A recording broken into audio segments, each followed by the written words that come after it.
नमस्कार दोस्तों, स्वागत है आप सभी का एक बार फिर से अड्डा एमसीक्यू जीके में।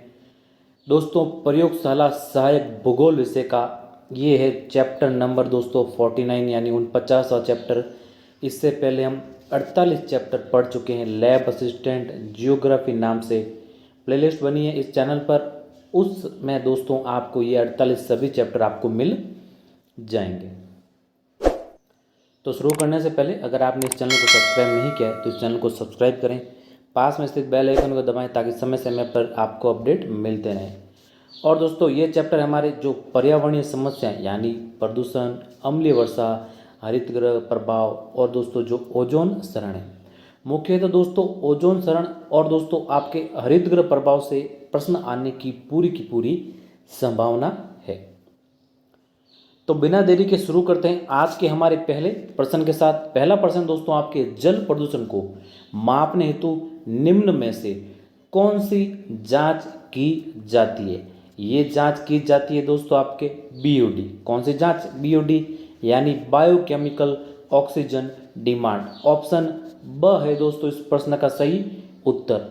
चलते हैं अगले प्रश्न की ओर। अगला है दोस्तों दूसरा प्रश्न, नदियों में जल प्रदूषण की माप की जाती है। तो ये माप की जाती है ऑक्सीजन की घुली हुई मात्रा से।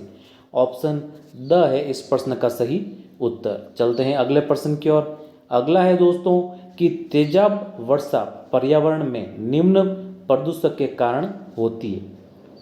तो ये होती है दोस्तों आपके ऑक्साइड और SO2 के कारण। मुख्यतः ये इसके कारण है दोस्तों अम्लीय आपके वर्षा या फिर जिसे तेजाब वर्षा भी कहते हैं, क्योंकि दोस्तों ये अणु जल के साथ क्रिया करके गंधक यानी तेजाब का दोस्तों निर्माण कर देते हैं। तो द ऑप्शन है इस प्रश्न का सही उत्तर। चलते हैं अगले प्रश्न की ओर। अगला है दोस्तों हमारे चौथा प्रश्न कि निम्न में से कौन सा वायुमंडलीय प्रदूषक नहीं है? तो इनमें से कौन सा है दोस्तों जो वायुमंडलीय प्रदूषक नहीं है? Hydrocarbon, carbon monoxide, sulphur dioxide ये सभी है, लेकिन ऑप्शन स यानी कार्बन डाइऑक्साइड ये नहीं है दोस्तों आपके वायुमंडलीय प्रदूषक। ऑप्शन स है इस प्रश्न का सही उत्तर। चलते हैं अगले प्रश्न की ओर। अगला पांचवा प्रश्न है दोस्तों कि मुख्य वायु प्रदूषक है। तो इनमें से दोस्तों कौन सा है जो मुख्य वायु प्रदूषक है? ये दोस्तों आपके ऑप्शन यानी कार्बन मोनोऑक्साइड, इसे कहते हैं दोस्तों आपके कार्बन मोनोऑक्साइड। तो अ है इस प्रश्न का सही उत्तर, यानी अ ऑप्शन इस प्रश्न का सही उत्तर है। चलते हैं अगले प्रश्न की ओर। अब दोस्तों ये चैप्टर आपके आसान सा चैप्टर है, यानी बेसिक सी दोस्तों ये साइंस के आपके क्वेश्चन है। बेसिक जो साइंस है आपके यानी 8th क्लास या फिर ज़्यादा से ज़्यादा 10th क्लास की, उसके जो दोस्तों साइंस के पर्सन हैं उनमें से आपके जो प्रश्न है यानी पर्यावरण के प्रश्न, भले वो प्रदूषण संबंधित हो, भले वो ओजोन से संबंधित हो, भले अम्लीय वर्षा से हो, भले आपके हरित गृह गैसों से, उनमें से आपके ये प्रश्न आएंगे। जो बेसिक से जो साइंस को है उनमें से आपके दोस्तों प्रश्न ये आएंगे। तो छठा प्रश्न है हमारे दोस्तों कि मोटर कार से उत्पन्न प्रदूषक जो मानसिक रोग पैदा करता है होता है। तो दोस्तों मोटर कार यानी वाहनों के जो धुएं से दोस्तों विषैली गैसें निकलती है अनेक प्रकार की, उनमें से दोस्तों आपके लेड यानी पीबी जिसे कहते हैं, इसे कहते हैं दोस्तों आपके लेड। क्या कहते हैं? लेड।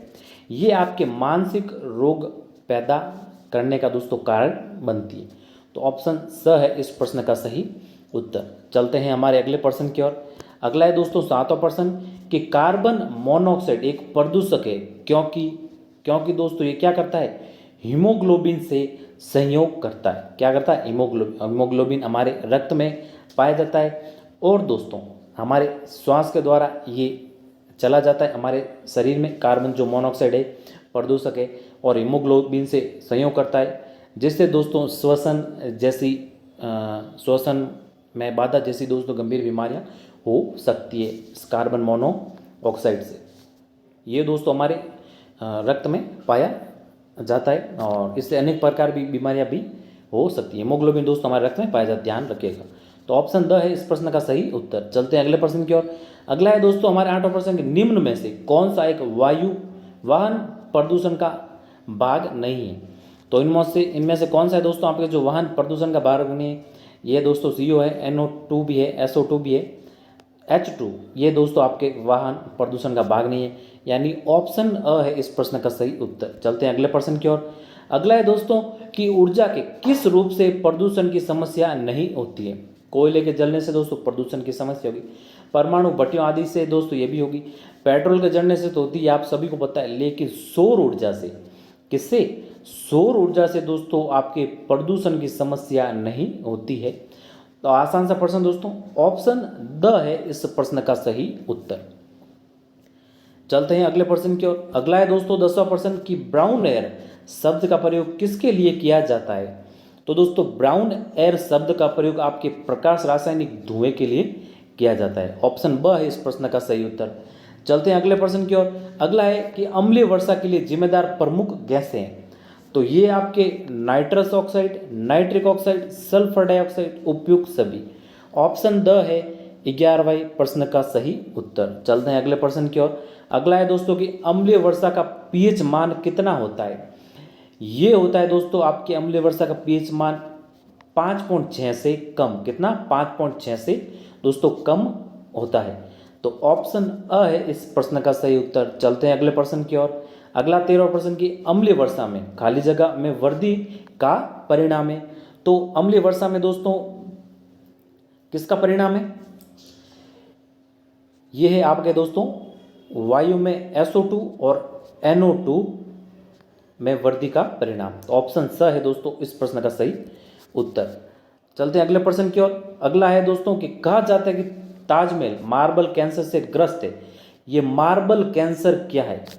तो ये मार्बल कैंसर क्या है दोस्तों कि अम्लीय वर्षा जो मार्बल का क्या करती है? क्षरण करती है। अम्लीय वर्षा से दोस्तों ताजमहल के जो संगमरमर है उसमें दोस्तों पीलापन धीरे धीरे आ रहा है, जिसे मार्बल का कैंसर भी कहते हैं। और ये धीरे धीरे दोस्तों इसका क्षरण भी कर रही है, यानी मार्बल का दोस्तों अम्लीय वर्षा क्या कर रही है? क्षरण कर रही है, क्योंकि इसमें अम्लीय वर्षा में दोस्तों जिसे तेजाब वर्षा भी कहते हैं, गंधक की मात्रा होती है, इसके कारण ये दोस्तों संगमरमर का क्या करती है? क्षरण करती है। तो ऑप्शन स है इस प्रश्न का सही उत्तर। चलते हैं अगले प्रश्न की ओर। अगला है दोस्तों हरित गृह प्रभाव का अर्थ है? तो दोस्तों हरित गृह प्रभाव का क्या अर्थ है? हरित गृह प्रभाव का अर्थ है वायुमंडल में ग्रीन हाउस गैसों के घनीकरण के कारण वायुमंडल के तापमान को बढ़ाना। तो ये क्या है? ये आपके हरित गृह प्रभाव। तो ऑप्शन अ है इस प्रश्न का सही उत्तर। चलते हैं अगले प्रश्न की ओर। अगला है दोस्तों अम्लीय वर्षा खाली जगह के ऑक्साइड के कारण होती है। तो किसके ऑक्साइड के कारण होती है दोस्तों अम्लीय वर्षा? ये होती है आपके सल्फर और नाइट्रोजन के ऑक्साइड के कारण। तो ब ऑप्शन है इस प्रश्न का सही उत्तर। चलते हैं अगले प्रश्न की ओर। अगला है हमारे कि निम्नलिखित में से किस वर्ष में ओजोन छिद्र का पता लगाया गया था? तो ये पता दोस्तों आपके ब्रिटिश अंटार्कटिका के वैज्ञानिकों द्वारा दक्षिणी ध्रुव पर, किस ध्रुव पर दोस्तों? दक्षिणी ध्रुव पर पता लगाया गया था 1985 में। कब पता लगाया गया दोस्तों? ये पता लगाया गया आपके 1985 में। ऑप्शन स है इस प्रश्न का सही उत्तर। अब इसके ऊपर दोस्तों क्या है, जो ओजोन गैस है दोस्तों इसका क्या है? इसकी मात्रा बेहद ही दोस्तों क्या है? कम है। तो ऑप्शन सा है इस प्रश्न का सही उत्तर। और कहाँ पर पता लगेगा? अंटार्कटिका के ऊपर। तो ऑप्शन सा इस प्रश्न का सही उत्तर। कब लगाया गया ये हमें पूछा इस प्रश्न में? ये लगाया गया आपके 1985 में। चलते हैं अगले प्रश्न की ओर। अगला है कि निम्न में से कौन ग्रीन हाउस गैस नहीं है? तो इनमें से कौन सी गैस है दोस्तों जो ग्रीन हाउस गैस नहीं है? कार्बन मोनोऑक्साइड है, जल वाष्प भी है, कार्बन मोनोऑक्साइड आपके दोस्तों नहीं है, नाइट्रस ऑक्साइड है। और बात करें तो एक है आपके CFC यानी क्लोरोफ्लोरोकार्बन, और बात करें तो एक है मीथेन CH4 जिसे कहते हैं। तो इनमें से आपके ऑप्शन स है इस प्रश्न का सही उत्तर, यानी कार्बन मोनोऑक्साइड जो गैस है वो आपके ग्रीन हाउस गैस के अंतर्गत नहीं आती है। तो ऑप्शन स है इस प्रश्न का सही उत्तर। चलते हैं अगले 19वें प्रश्न की ओर। 1900 है आपके हरित गृह यानी ग्रीन हाउस गैस कहलाने वाली गैसें। अब यहाँ पे कुछ आपके गैसें दे रखी है, तो इनमें से आपके कौन सी है जो ग्रीन हाउस गैसें हैं? ये आपके CFC, CO2 और CH4 और दोस्तों N2O, chlorofluorocarbon, carbon dioxide, methane और दोस्तों आपके नाइट्रस ऑक्साइड। तो द ऑप्शन है इस प्रश्न का सही उत्तर। ध्यान में रखिएगा दोस्तों, इंपॉर्टेंट प्रश्न है।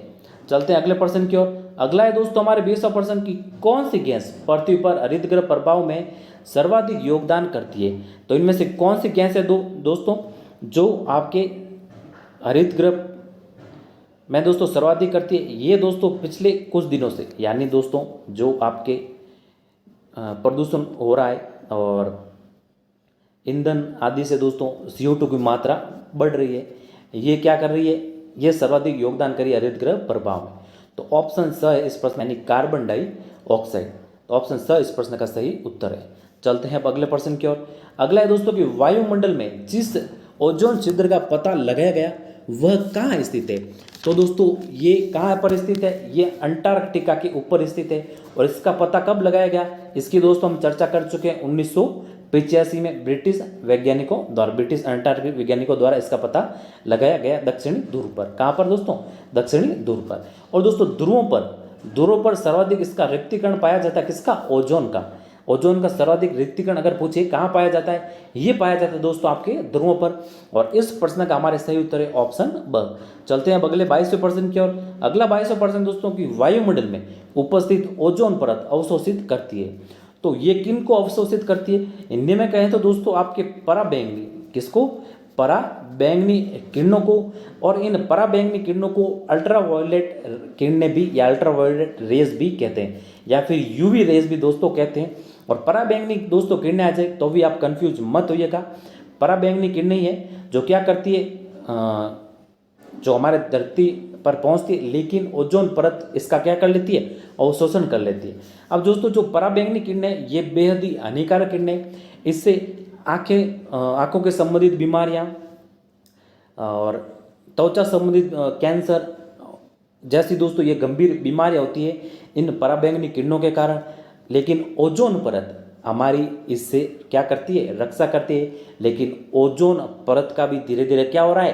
क्षरण हो रहा है, जो कि बहुत बड़ा दोस्तों अभी एक मुद्दा है। और ये दोस्तों आपके जो मुख्यतः इसका कारण है CFC यानी क्लोरोफ्लोरोकार्बन, यानी दोस्तों जो वातानुकूलित उपकरण होते हैं जैसे कि AC हो गया या फिर रेफ्रिजरेटर हो गया, इसके कारण दोस्तों ये CFC मुक्त होती है हमारे द्वारा। और ओजोन परत का ये क्या कर रही है? धीरे धीरे क्षरण कर रही है। और धीरे धीरे इस क्षरण के कारण पराबैंगनी किरणें हमारे धरातल तक पहुंच रही है और इससे बेहद ही गंभीर बीमारियां धीरे धीरे देखने को मिल रही है। इससे दोस्तों ये पराबैंगनी किरणें इम्यून सिस्टम को भी प्रभावित करती है। और दोस्तों जो खतरनाक बीमारी है आपके त्वचा कैंसर, उसके लिए भी दोस्तों ये भी जिम्मेदार है। और आंखों के दोस्तों मोतियाबिंद आंखों की बीमारियां के लिए भी ये पराबैंगनी किरणें जिम्मेदार है। तो ऑप्शन स है इस प्रश्न का सही उत्तर। चलते हैं अगले प्रश्न की ओर। अगला है 23वां प्रश्न की पृथ्वी के वायुमंडल की किस परत में ओजोन परत पाई जाती है? इंपॉर्टेंट प्रश्न दोस्तों। तो ये दोस्तों ओजोन परत पाई जाती है आपके समताप मंडल में। किसमें? समताप मंडल में। ऑप्शन द है इस प्रश्न का सही उत्तर। चलते हैं अगले प्रश्न की ओर। अगला है 24वां प्रश्न दोस्तों की ओजोन छिद्र के लिए कौन उत्तरदायी है? तो उत्तरदायी है दोस्तों मुख्यतः आपके क्लोरोफ्लोरोकार्बन। कौन सी है? जिसे CFC गैस भी कहते हैं। और दोस्तों ये जो क्लोरोफ्लोरोकार्बन है ये दोस्तों हमारे द्वारा वातानुकूलित उपकरणों AC फ्रिज से ये मुक्त होती है। और दोस्तों ये धीरे धीरे ओजोन के क्षरण का एक कारण बने, यानी सर्वाधिक जो उत्तरदायी है वो है आपके क्लोरोफ्लोरोकार्बन यानी CFC गैस। ऑप्शन द है इस प्रश्न का सही उत्तर। चलते हैं अगले प्रश्न की ओर। अगला है आपके विश्व ओजोन दिवस कब मनाया जाता है? तो ये मनाया जाता है दोस्तों आपके प्रतिवर्ष 16 सितंबर को। कब मनाया जाता है? 16 सितंबर को। 5 जून की बात करें तो 5 जून को आपके विश्व पर्यावरण, कौन सा? विश्व पर्यावरण दिवस मनाया जाता है 5 जून को, ध्यान में रखिएगा। और 22 मई की बात करें तो 22 मई को आपके विश्व, कौन सा? विश्व जैव विविधता, कौन सा? विश्व जैव विविधता दिवस मनाया जाता है आपके 22 मई को। 5 जून को विश्व पर्यावरण दिवस और आपके 16 सितंबर जो कि इस प्रश्न का हमारे सही उत्तर है, यानी विश्व ओजोन दिवस मनाया जाता है 16 सितंबर को। ऑप्शन अ है इस प्रश्न का सही उत्तर। तो धन्यवाद दोस्तों, ये थे आपके पर्यावरण से संबंधित इस टॉपिक से यानी इस चैप्टर से 49वां चैप्टर, इससे संबंधित महत्वपूर्ण 25 प्रश्न। उम्मीद है कि ये वीडियो आपको पसंद आया होगा। और दोस्तों ध्यान दीजिएगा कि जो आपके ओजोन है, ओजोन से दोस्तों एक मुख्यतः आपके ओजोन से ही प्रश्न आएगा इस टॉपिक से। ध्यान रखिएगा, ओजोन से आपके प्रश्न आने की पूरी संभावना इस चैप्टर से, या फिर ज़्यादा कहें तो आपके हरित जो ग्रह प्रभाव है, हरित जो ग्रह जो गैस है, इससे आपके प्रश्न आने की पूरी की संभावना है। यानी आपको ज़्यादा फोकस जो ओजोन है इस पर करना है।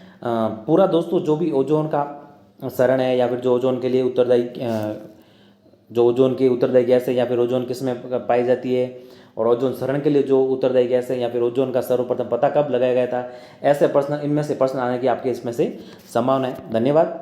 वीडियो को शेयर जरूर कीजिएगा दोस्तों, और इस चैनल पर नए, इस चैनल को सब्सक्राइब जरूर कीजिएगा। मिलते हैं हमारे नए वीडियो में जल्द ही कुछ नए महत्वपूर्ण प्रश्नों और हमारे नए चैप्टर के साथ। तब तक के लिए जय हिंद, वंदे मातरम।